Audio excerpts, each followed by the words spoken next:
নমস্কার বন্ধুরা, আমি সুপ্রিয়া। আমার একটি নতুন ভিডিওতে তোমাদেরকে জানাই স্বাগত। আজ চলো এই মাটির পুতুলটিকে নতুন করে রং করা যাক। পুতুল জিনিসটা আমার কাছে খুবই পছন্দের, জানো তো। সেটা কোনো মাটির পুতুলই হোক বা সফট টয়েসই হোক, আমার ভীষণ পছন্দের একটা জিনিস। আর এই যে পুতুলটাকে তোমরা দেখতে পাচ্ছ, এটা আমার মা আমাকে একটি জন্মদিনে উপহার হিসেবে দিয়েছিল। তো তোমরা বুঝতেই পারছো এই পুতুলটা তাহলে আমার কাছে কতটা প্রেসিয়াস।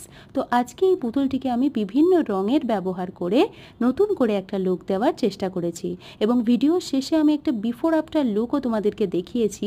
এবং প্লিজ আমাকে কমেন্ট করে জানিও তো যে আমার পুতুলের এই লুকটা তোমাদেরকে কেমন লাগলো, এবং যদি ভালো লেগে থাকে প্লিজ একটা লাইক করো।